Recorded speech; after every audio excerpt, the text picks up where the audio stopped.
The ship Seoul's Pride moved slowly through space toward the massive space station. Ambassador Hyunwoo Park stood at the window, watching the alien structure grow larger. His hand shook slightly.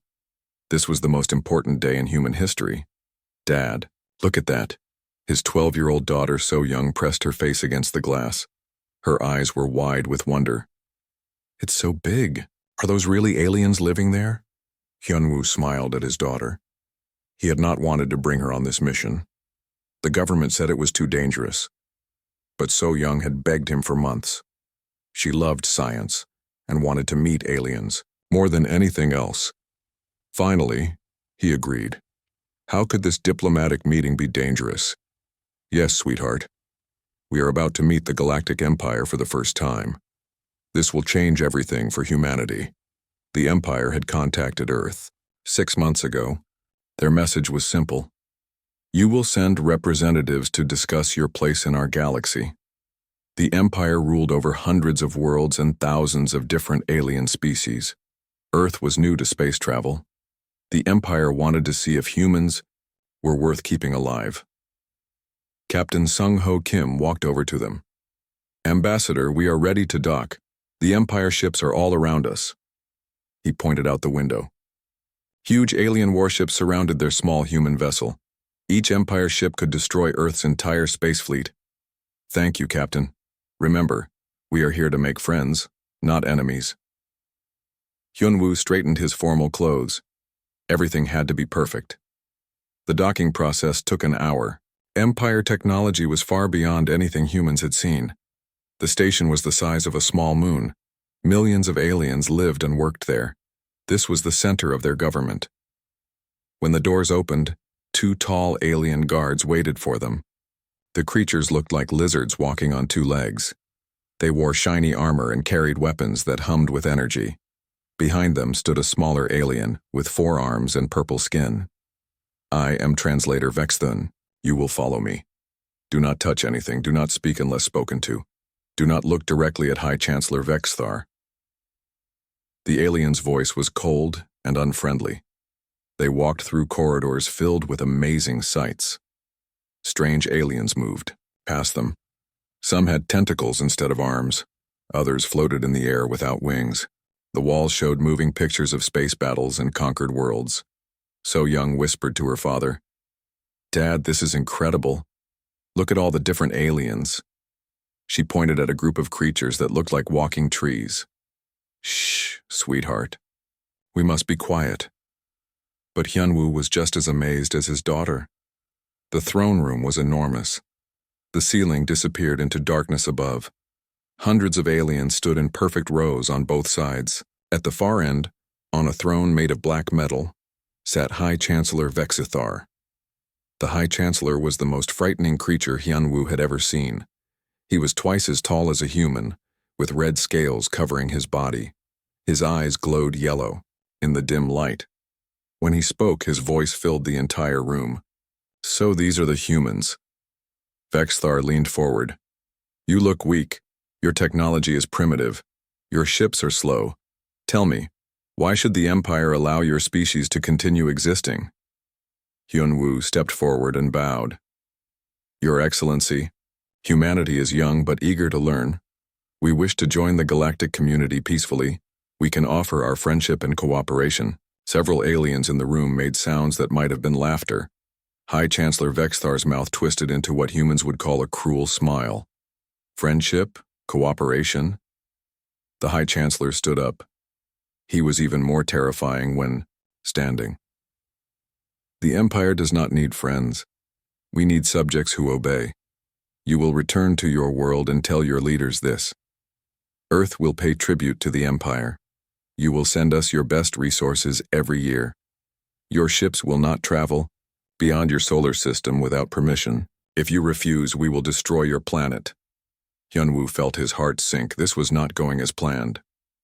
Your Excellency, surely we can find a better arrangement. Humans value freedom and silence. The High Chancellor's roar made everyone in the room step back. You dare to speak of freedom in my presence? You will accept our terms or face destruction. While the adults argued, So Young had been looking around the throne room in wonder. Near the throne stood a beautiful crystal structure. It was taller than a person and glowed with soft blue light. Inside the crystal, tiny lights moved like stars. It was the most beautiful thing she had ever seen. So Young loved science and art. The crystal looked like both science and art combined. Without thinking, she walked toward it. She wanted to see it better. Maybe touch it gently. So Young, come back here, her father called, but she was too far away and too interested in the crystal. She reached out her small hand toward the beautiful glowing surface. Her fingers were still inches away when alarms began blaring throughout the throne room. Red lights flashed everywhere. Guards rushed forward with their weapons ready. Stop! High Chancellor Vexthar's voice was like thunder. The sacred crystal of conquest. A primitive creature dares approach our most holy monument. Captain Zephlon of the Imperial Guard was already moving. His weapon was in his hands before anyone could react. The energy beam struck So Young in the chest. The 12-year-old girl fell to the floor without making a sound. No! Hyunwoo screamed and ran to his daughter. He dropped to his knees beside her small body. Her eyes were still open, but they saw nothing. His little girl was dead. She was just curious, Hyunwoo cried. She's just a child. She didn't know. High Chancellor Vexathar looked down at the bird, crying human with disgust. Ignorance is no excuse. The crystal of conquest represents every world we have destroyed, every species we have conquered. To approach it without permission is the greatest crime possible. The other humans in the delegation stood in shock. They could not believe what had just happened. A child had been murdered for being curious. You will take her body and leave immediately, the High Chancellor continued. Let this be a lesson to your species. This is what happens when primitives forget their place. Tell your leaders what you have seen here today. Guards surrounded the human delegation. They were forced to carry So Young's body back to their ship. No one spoke during the long walk through the corridors. Other aliens stared at them as they passed. Captain Sung-Ho Kim helped carry the little girl. Tears ran down his face. He had children of his own back on Earth. As their ship left the station, Hyunwoo held his daughter's body and cried. The other diplomats sat in silence. They had come hoping to make friends with the galaxy. Instead, they were returning home, with a dead child and a message of slavery. In space around them, Empire ships made sure they left quickly. The message was clear. Humans were not welcome in civilized space. The trip back to Earth would take 3 weeks. Hyunwoo spent every day holding his daughter and thinking about what to tell his wife. How do you explain that your child died because she was curious about something beautiful? But as the days passed, his sadness began to change into something else. Something harder and colder. The Empire had made their first mistake. They thought killing a human child would make humanity afraid. They were wrong. The news hit Earth like a bomb. Every television, every computer screen, every communication device showed the same image. 12-year-old So Young Park, smiling in her school uniform just days before leaving for the diplomatic mission. Below her picture, the words that made humanity's blood boil. Murdered by the Galactic Empire for being curious. President Dongmin Choi stood in his office, watching the crowds gather outside the government building. Millions of people filled the streets of Seoul, New York, London, and every other major city on Earth. They carried pictures of So Young and signs that read, "Justice for our child," and "Never forget."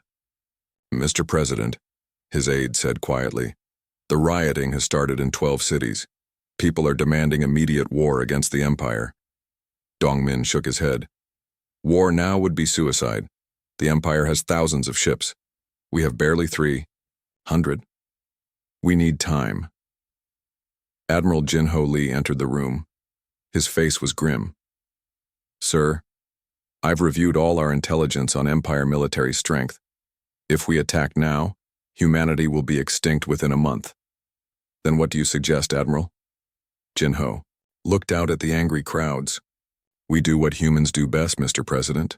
We adapt, we learn, we prepare, and when we're ready, we make them pay for what they did to that little girl. 3 days later, President Dongmin addressed the United Earth Assembly. Representatives, From every nation and every human colony in space listened to his words. "My fellow humans," he began, "we have suffered a terrible loss. So Young Park was not just one family's daughter. She was humanity's daughter. Her murder shows us what the Empire thinks of our species." The assembly hall was completely silent. Every person hung on his words. Some call for immediate revenge. I understand this anger. I feel it too. But we will not let emotion guide us to extinction. Instead, we will do something the Empire does not expect. We will prepare. President Dongmin paused and looked directly into the cameras broadcasting to the entire human race. From this day forward, every human colony, every space station, every ship will have one mission: preparing for the day when we can give So Young Park the justice she deserves. We will not attack in anger. We will attack when we are ready to win. The crowd erupted in cheers, but the president held up his hand for silence. This preparation will require sacrifice from every human alive. We must build ships, develop new weapons, train our people. We must become strong enough to face an empire that has ruled the galaxy for thousands of years. But we will do this because So Young's death will not be meaningless.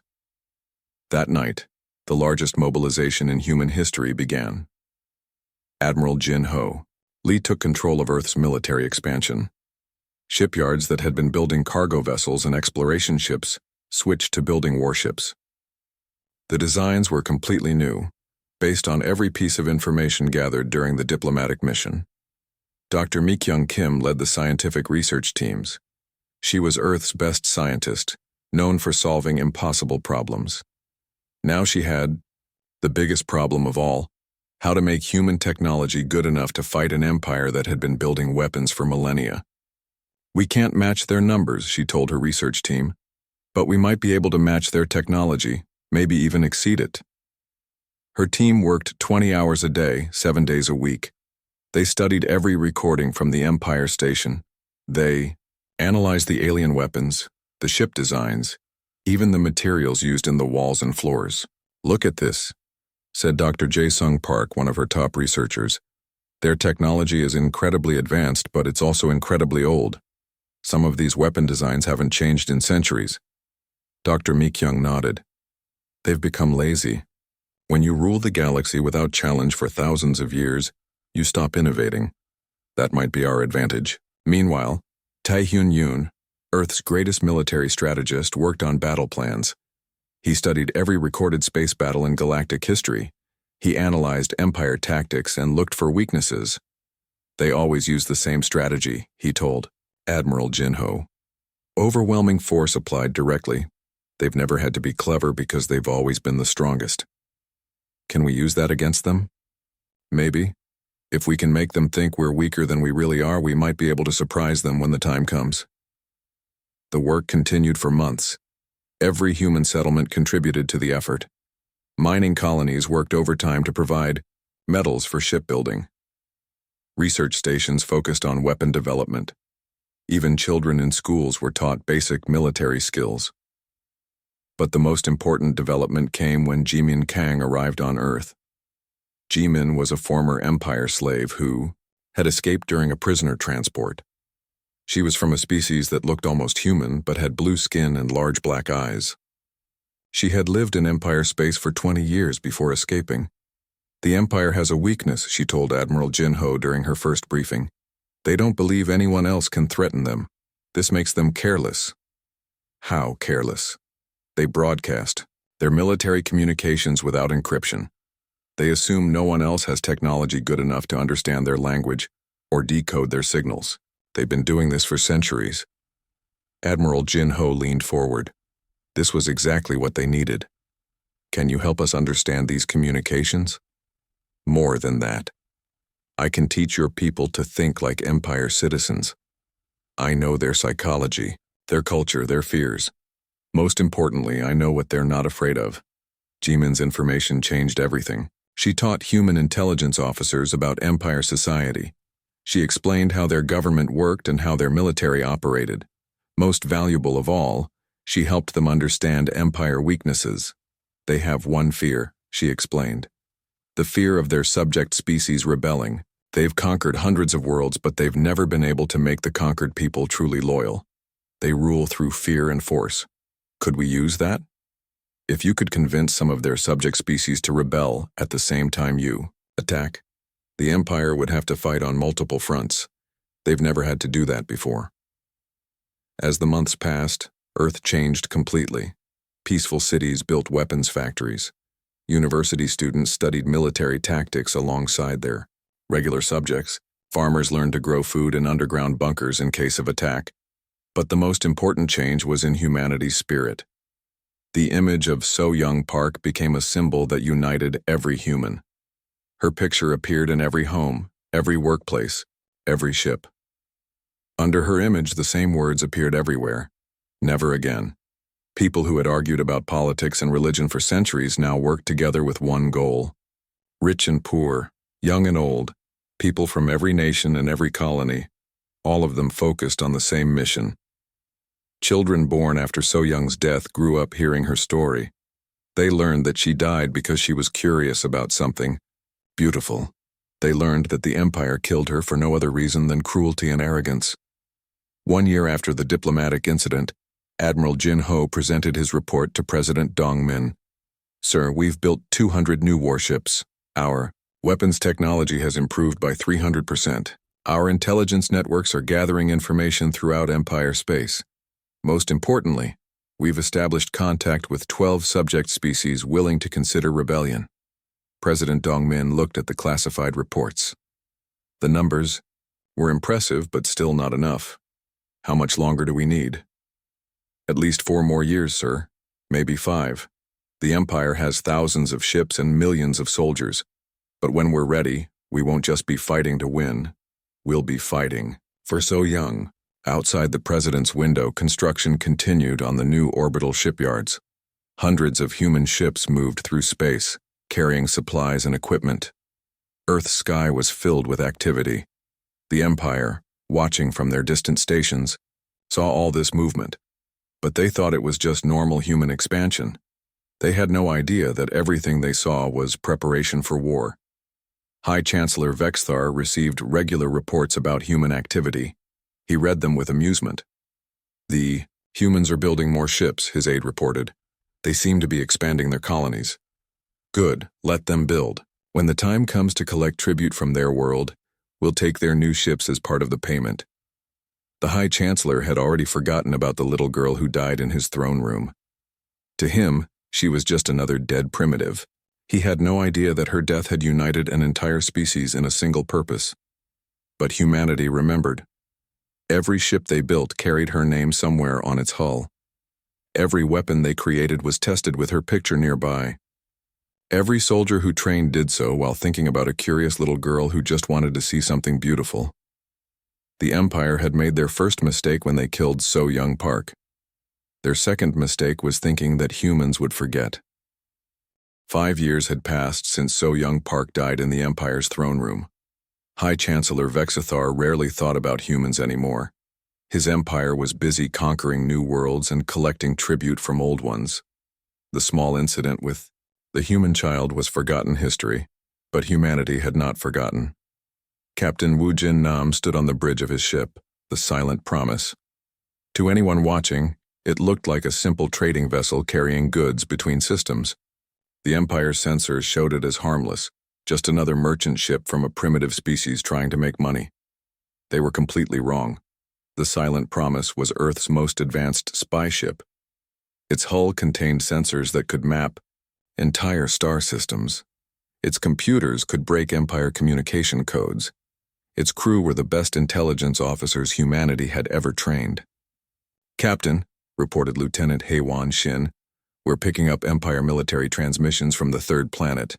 It looks like a supply depot for their fleet." Wu Jin nodded. "Record everything.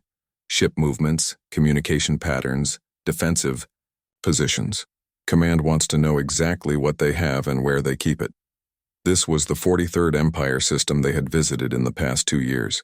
Each time they gathered information and moved on before anyone noticed. The Empire's arrogance made them careless. They never imagined that primitive humans could spy on them. Back on Earth, Dr. Mi-kyung Kim studied the intelligence reports from dozens of spy ships. The picture they painted was both encouraging and terrifying. "Admiral, the good news is that their technology really hasn't improved much in centuries," she told Admiral Jin-ho Lee. "The bad news is that they have a lot of it." "How much is a lot?" "Our latest count shows over 50,000 warships spread across their territory, plus millions of support vessels, countless military bases, and armies numbering in the billions."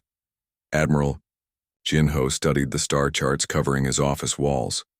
Red dots showed Empire military positions. Blue dots showed human spy ships. The red dots outnumbered the blue by thousands to one. "But we have advantages they don't know about," Dr. Mi-kyung continued. "Our new quantum drives make our ships nearly invisible to their sensors. Our adaptive weapons can learn to counter their shields in real time. And thanks to Jimin Kang's help, we understand their psychology." Jimin Kang had become Earth's most valuable asset. The former Empire slave now led humanity's psychological warfare division. She knew exactly how Empire citizens thought and what would frighten them. "The Empire rules through fear," she explained to her team. "Their subject species obey because they believe the Empire is all-powerful. If we can show them that the Empire can be hurt, some of those species might rebel. How do we do that without revealing ourselves too early? We start small, make it look like accidents or pirates. The Empire has many enemies among their subject species. They'll think it's just normal rebellion." The plan they developed was brilliant in its simplicity. Human ships would attack Empire targets, but in ways that looked like the work of rebels or space pirates. Empire patrol ships would disappear in areas where rebels were known to operate. Supply convoys would be destroyed using weapons that looked primitive, but were actually highly advanced. The first operation took place in the Kepler sector, where 3 rebel species had been fighting the Empire for decades. Captain Wu Jin Nam's ship waited in an asteroid field until an Empire patrol vessel passed by. "Target acquired," reported his weapons officer. "Single patrol ship, crew of 12. Fire." The Empire ship exploded in seconds. But the weapons used were designed to look like modified mining equipment, the kind of weapons desperate rebels might use. When Empire investigators arrived, they found evidence pointing to the local rebel group. Similar attacks began happening throughout Empire space, always small targets, always made to look like the work of rebels or pirates. The Empire's response was predictable. They sent more troops to hunt down rebels who hadn't actually attacked them. Meanwhile, Su Jin-oh was completing the most dangerous mission in human history. She had spent 3 years surgically altering her appearance to look like a member of the Vorthon species, one of the Empire's founding races. Now she worked as a clerk in the Empire's Central Intelligence Building. Every day, she accessed files that revealed Empire military secrets, fleet movements, defensive plans, even the personal schedules of high-ranking officials. All of this information was secretly transmitted to Earth using quantum communication technology the Empire couldn't detect. "The Empire is starting to notice the pattern of attacks," she reported during one of her weekly communications. "But they're blaming their subject species, not humans. High Chancellor Vexthar is ordering massive retaliation against rebel worlds. This was exactly what humanity had hoped for. The Empire's brutal response to fake rebel attacks was creating real rebels. Species that had been peaceful for centuries were now openly fighting Empire forces. Dr. Mi-kyung Kim's research teams had achieved breakthrough after breakthrough during these 5 years of preparation. Human technology was now equal to Empire technology in most areas, and superior in some. The new human warships were smaller than Empire vessels but much faster and harder to detect. Their weapons could adapt to any defense the Empire used. Most importantly, they could operate for months without returning to base, something Empire ships couldn't do. But the greatest breakthrough was the biological warfare program. Dr. Mi-kyung had developed viruses specifically designed to affect Empire physiology. The viruses were harmless to humans and most other species, but deadly to the reptilian species that ruled the Empire. "It's not meant to kill all of them," she explained to Admiral Jin-ho. "It's meant to make them sick enough that they can't fight effectively. A sick enemy is often more useful than a dead one."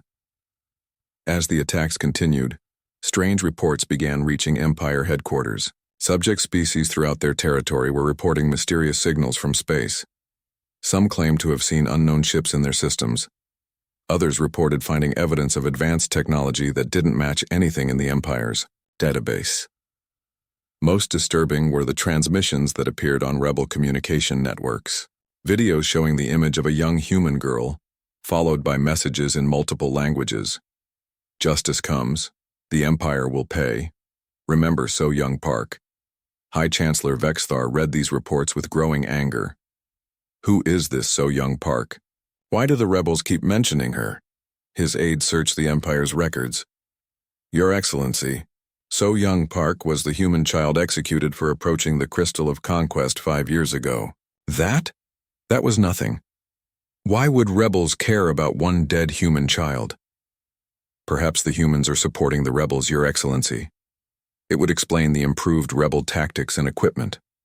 Vexithar laughed. Impossible. Humans are primitives. Their entire military could be destroyed by a single Empire battle group. They wouldn't dare interfere in our affairs. But as more reports arrived, the High Chancellor began to worry. The pattern of attacks was too coordinated to be random rebellion. Someone was organizing this resistance. Someone with advanced technology and detailed knowledge of Empire operations. Captain Korthmas of Empire Intelligence was the first to suggest the truth. Your Excellency, I believe humans are behind these attacks. The timing, the coordination, the technology, it all points to a single organizing force. Ridiculous. Humans are barely capable of space travel. How could they threaten the Empire? Perhaps we underestimated them, Your Excellency. Perhaps the death of their child motivated them to become more than they were. Vexithar stood up angrily. One child, one insignificant child. They wouldn't start a war over one child. But even as he said it, he began to remember that day 5 years ago. The human ambassador's face when his daughter died. The tears, the anguish, the rage. At the time, it had seemed like typical primitive emotion. Now, for the first time, Vexithar wondered if he had misunderstood something important about human nature. On Earth, Admiral Jin-Ho Lee studied the latest intelligence reports from Su-Jin-O. The Empire was finally beginning to suspect human involvement. It was almost time for the next phase of the plan. How are our alliance negotiations going? He asked his aide. 16 subject species have agreed to coordinate rebellion with our attacks. They're waiting for our signal. And our fleet strength? 15,000 combat vessels ready for deployment. All equipped with the latest technology. All crews trained and ready for battle. Admiral Jin-Ho walked to his office window and looked up at the stars. Somewhere out there, Empire forces were preparing. Their response to what they thought was simple rebellion. They had no idea that humanity had spent 5 years preparing for total war. Soon, High Chancellor Vexthar would learn what happened when someone killed a human child.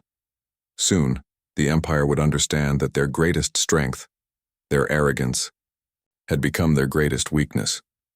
But for now, the silent war continued. Human ships moved through Empire space like ghosts, gathering intelligence and striking targets. Each attack was small, but together they were weakening the Empire's control over their territory. The Empire had ruled the galaxy for 3,000 years. They thought they would rule for 3,000 more. They were about to learn how wrong they could be. If humans could defeat the Empire's mighty fleet, perhaps the MP High Chancellor Vexithar stood before the Empire's War Council, his yellow eyes burning with rage. The holographic display showed rebellion spreading across dozens of worlds while human fleets moved freely through Empire space. The destruction of the 7th Fleet was not luck, he declared. The humans have been planning this war for years. They used their child's death as an excuse to unite their entire species against us. General Thoxkar, commander of the Empire's ground forces, spoke up. Your Excellency, perhaps we should consider negotiating with them. They have proven more capable than expected. Never! Vexthar's roar echoed through the chamber. The Empire does not negotiate with primitives. We will mobilize every ship, every soldier, every weapon we possess. When we are finished, humanity will be extinct and their homeworld will be a warning to every species in the galaxy. The largest military mobilization in galactic history began immediately. Over 50,000 Empire warships received orders to converge on human space. Millions of soldiers prepared for deployment. The Empire was bringing its full might to bear against humanity, but Admiral Jin-Ho Lee had expected this response. "How many ships are they sending?" he asked Captain Wu Jin Nam during their strategy meeting on Earth. "Intelligence estimates between 40 and 60,000 vessels, sir. The largest fleet ever assembled by anyone." Dr. Mi-kyung Kim looked up from her tactical displays. "Our current fleet strength is 15,000 ships. Even with our technological advantages, those odds are difficult." "Then we don't fight them all at once," Admiral Jin-Ho replied. "We use their size against them. A fleet that large can't move quickly or coordinate effectively. We hit them in pieces." Jimin Kang, now serving as humanity's expert on Empire psychology, nodded in agreement. "The Empire has never commanded a fleet this large. They're used to overwhelming smaller enemies, not coordinating massive operations. This could be their weakness." The plan that emerged was ambitious and dangerous. Instead of waiting for the Empire fleet to reach human space, humanity would take the war to them. Multiple human battle groups would strike Empire territory simultaneously, forcing them to divide their forces. "We have advantages they don't understand," Admiral Jin-Ho explained to his commanders. "Our ships are faster and can operate independently for months. Their ships need constant supply lines. We can hit their support systems while avoiding their main fleets." Colonel Yu-Jin Han, leader of humanity's ground forces, had her own role to play. "My soldiers are ready, Admiral.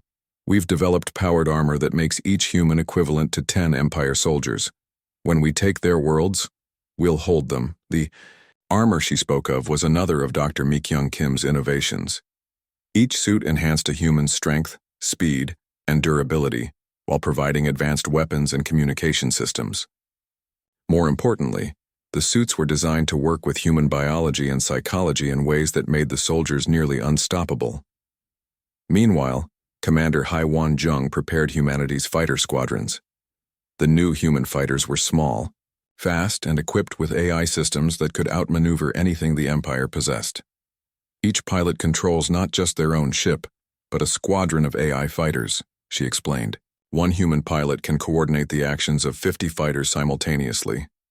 The Empire has never faced anything like this. But humanity's greatest advantage remained their network of allies among the Empire's subject species. Sujin, still, operating deep within Empire space, had spent years building relationships with rebel groups on dozens of worlds. 16 species are ready to coordinate their rebellions with our attacks, she reported during a secret communication. When you begin your assault, they'll strike simultaneously. The Empire will face uprisings on over 200 worlds. The first phase of humanity's total war began at exactly 0800 Earth Standard Time, on a day that would be remembered as Liberation Day. Across Empire space, human fleets appeared as if from nowhere. The ships moved in perfect coordination, striking military bases, supply depots, and communication centers simultaneously. Each attack was precisely planned to cause maximum damage while avoiding civilian casualties.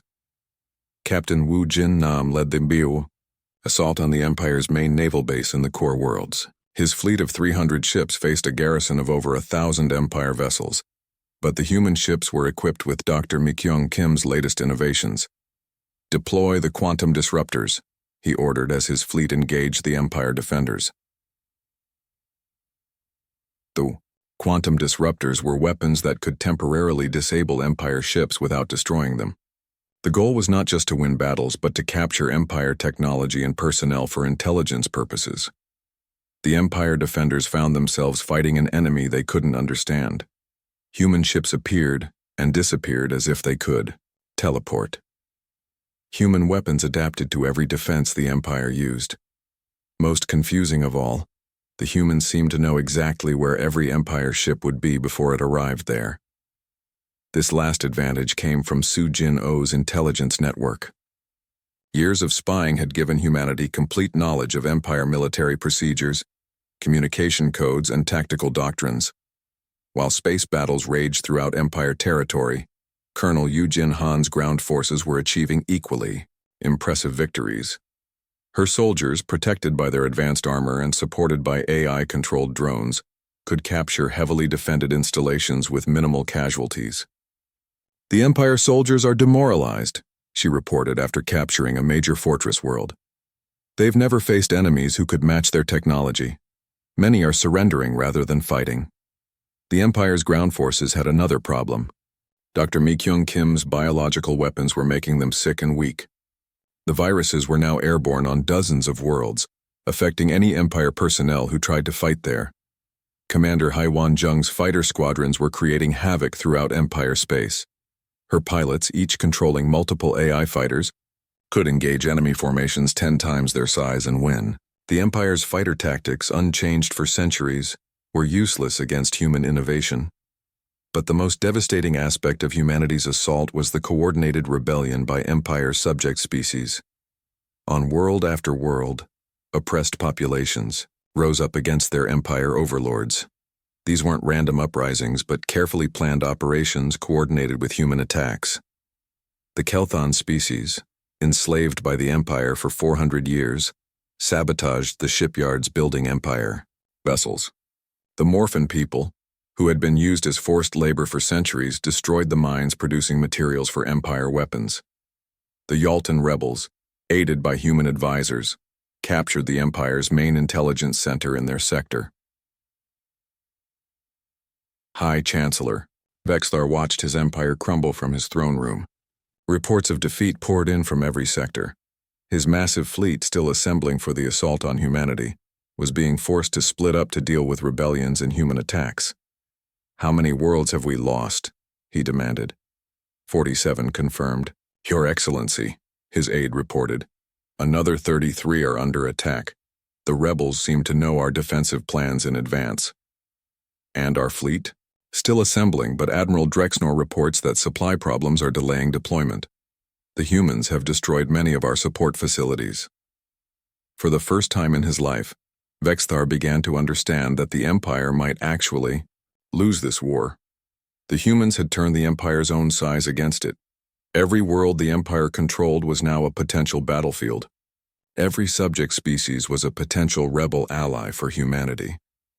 Captain Korthmus entered the throne room with the worst news yet. "Your Excellency, we've intercepted human communications. They're not trying to conquer our territory, they're trying to liberate it." "What does that mean?" "Instead of ruling the worlds they capture, they're helping the local populations establish their own governments. They're turning our former subjects into allies. Every world they conquer becomes a base for further operations against us." This was perhaps the most shocking aspect of humanity's war strategy. Unlike the Empire, which ruled through fear and oppression, humans were offering freedom to every species they encountered.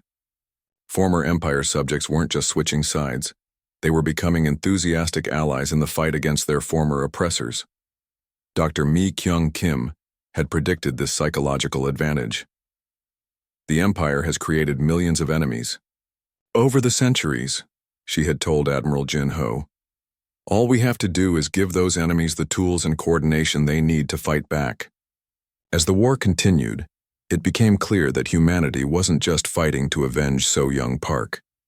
They were fighting to free the galaxy from 3,000 years of Empire tyranny. Every human soldier carried not just weapons, but also translation, devices, medical supplies, and plans for post-war reconstruction. 3 months after Liberation Day began, High Chancellor Vexthar received a personal message from Admiral Jin Ho Lee. The human admiral's face appeared on the throne room's main display, calm and determined. "High Chancellor Vexthar," Admiral Jin Ho began. "You asked Captain Korthmus why humanity would start a war over one child. I will answer that question." Vexthar leaned forward, his rage temporarily overcome by curiosity. To humanity, every child represents hope, innocence, and the future of our ASI. High Chancellor Vexthar stared at the holographic display showing Empire territory. Red dots marked locations where attacks had occurred over the past year. What had started as scattered incidents now formed clear patterns across dozens of star systems. "Captain Korthmus," he said to his intelligence chief, "explain to me how primitive rebels suddenly became so coordinated." Captain Korthmus stepped forward, his forearms gesturing at the display. "Your Excellency, the attacks are too sophisticated for typical rebels. The technology used, the precision of the strikes, the intelligence gathering required. This is the work of a unified military force." "What kind of force?" "Human, Your Excellency. I am certain of it." The throne room fell silent. The idea that humans could threaten the Empire seemed impossible to most of the officials present. Humans were barely capable of interstellar travel when the Empire first contacted them. How could they have become a threat in just 5 years? "Show me the evidence," Vexthar commanded. Korthmus activated a series of recordings. "These are transmissions, intercepted from rebel networks across our territory. All show the same image, a human child, followed by messages promising justice." The image of So-Young Park appeared in the center of the throne room. Her innocent face smiled at the assembled Empire officials. Below her picture, text appeared in multiple languages. "Remember So-Young Park. Justice comes for those who kill children." Several officials made sounds of discomfort. They remembered that day 5 years ago when the High Chancellor had ordered the child's execution. "Your Excellency," Korthmus continued, "our intelligence suggests that the child's death united humanity in a way we did not anticipate. Instead of submitting to our power, they used their grief as motivation to become stronger." "Impossible, they are primitives. Their technology is centuries behind ours." "Was centuries behind ours, Your Excellency. Our latest intelligence suggests they have made remarkable advances. Their ships are now undetectable by our standard sensors. Their weapons can adapt to our defensive systems. They have somehow achieved in 5 years what took us centuries to develop." High Chancellor Vexthar felt something he had not experienced in decades: doubt. Could it be possible that killing one human child had consequences he never imagined? "What do you recommend, Captain?" "We must respond with overwhelming force. If humans are indeed behind these attacks, they need to be reminded of their place in the galaxy. I suggest we send the 7th Imperial Fleet to human space. 200 ships should be more than enough to destroy their entire civilization." Vexthar nodded. The 7th Fleet was one of the Empire's most powerful forces. No enemy had ever survived contact with it. "Make it so. And Captain, I want their homeworld reduced to ash. Let the galaxy see what happens to those who challenge the Empire." Admiral Mai Cothran received his orders 3 days later. He was to take the 7th Imperial Fleet into human space and destroy every human installation, ship, and colony he found. No survivors were to be allowed. "It will be an easy mission," he told his officers during the briefing. "Humans have perhaps 300 ships total. We have 200 ships in this fleet alone, each more advanced than anything they possess." The fleet departed Empire space with great ceremony. Citizens throughout the Empire watched the broadcast showing their mighty warships heading to punish the upstart humans. High Chancellor Vexthar personally addressed the galaxy. "Let this be a lesson to all who would challenge the Empire's authority. The humans thought they could hide behind their rebel allies. They thought they could attack us without consequences. They were wrong. When our fleet returns, humanity will be extinct." But Admiral Jinho Lee had been waiting for this moment for 5 years. Deep in an asteroid field at the edge of human space, thousands of ships waited in complete silence. They had been positioned there for months, invisible to Empire sensors, preparing for this exact scenario. Captain Wu Jin Nam, now commanding the battleship So-Young's Revenge, received the signal he had been waiting for. "All ships, this is Admiral Jinho Lee. The Empire fleet has entered our space. Today we begin the real war. Today we show them what happens when someone kills our children." The Empire's 7th Fleet moved confidently through human space, expecting little resistance. Their sensors showed a few scattered human ships fleeing ahead of them. Admiral Cothran smiled with satisfaction. "As expected," he told his bridge crew, "the humans are running. We'll hunt down their ships one by one, then destroy their colonies. But as the Empire fleet entered the asteroid field where Earth's forces waited, Admiral Cawthron received the shock of his life. Space exploded with activity. Asteroids that had seemed dead and empty suddenly opened to reveal massive human battle stations. Ships that had been completely invisible to Empire sensors suddenly appeared on all sides. What had looked like empty space was actually filled with the largest human fleet ever assembled. "How many ships?" Admiral Cawthron shouted at his sensor operator. I don't know, sir. They're everywhere. Thousands of them." The human fleet had grown far beyond Empire estimates. While Empire intelligence thought humans had a few hundred ships, the reality was over 8,000 vessels ranging from tiny fighters to massive battleships. But numbers were not humanity's only advantage. The ships themselves were revolutionary. Captain Wu Jin Nam's battleship demonstrated the new human technology as it engaged 3 Empire cruisers simultaneously. The Empire ships fired their most powerful weapons, but the human vessel's adaptive shields absorbed the energy and used it to power its own weapons. "Return fire," Wu Jin ordered. "Target their primary systems." The human weapons were unlike anything the Empire had ever faced. Instead of simple energy beams, they fired self-modifying projectiles that analyzed their targets and adapted to overcome any defense. The first Empire cruiser's shields failed within seconds. The second ship's armor proved useless against weapons that changed their properties in real time. Throughout the asteroid field, similar scenes played out. Empire ships that had dominated the galaxy for millennia found themselves outmatched by human technology they couldn't understand. Dr. Mi-kyung Kim's biological weapons added another layer to humanity's attack. Airborne viruses specifically designed for Empire physiology began affecting the alien crews. The sickness didn't kill immediately, but it made the aliens weak and confused, unable to fight effectively. "Sir," an Empire communication officer reported to Admiral Cawthron, "ships throughout the fleet are reporting crew illness. Something in the air is making our people sick." Admiral Cawthron looked around his own bridge. Several of his officers were already showing symptoms: pale scales, difficulty breathing, loss of coordination. Whatever the humans had done, it was affecting every Empire ship in the fleet. But the greatest shock came when Admiral Cawthron tried to call for reinforcements. His communication signals were being jammed by technology far more advanced than anything in the Empire's database. "How is this possible?" he demanded. 5 years ago, these creatures could barely reach their own moon. How do they have technology superior to ours? His science officer, despite his growing illness, provided the answer that chilled everyone on the bridge.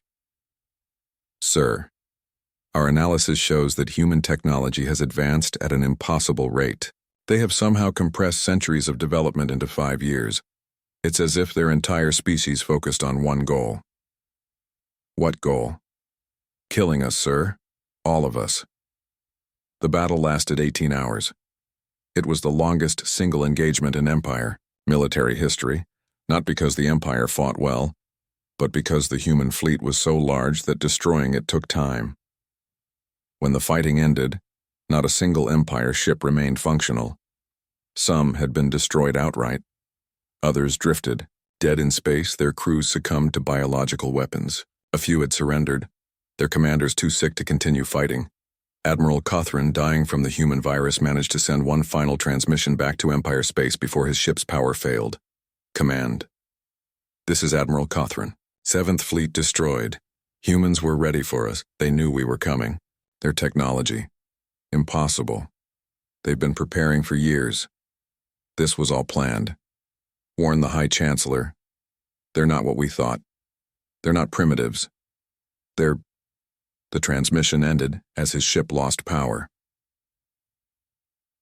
High Chancellor. Vexthar received the message in his throne room, surrounded by his advisors. The news that humanity had destroyed the 7th Fleet sent shockwaves throughout the Empire government. "How?" he demanded. "How is this possible?" Captain Korthmas, despite his own shock, provided the analysis that would change everything. "Your Excellency, I believe we have severely underestimated human psychology. When we killed their child, we thought we were teaching them to fear us. Instead, we gave them a reason to unite against us. One child. It was one child. To us, yes. But to humans, apparently, every child represents their future. By killing one, we declared war on their entire species. They have spent 5 years preparing for this moment. For the first time in his long life, High Chancellor Vexthar felt fear. If humans could destroy the Seventh Fleet, what else were they capable of? Across Empire space, news of the fleet's destruction spread like wildfire. Subject species that had been oppressed for centuries began to whisper among themselves.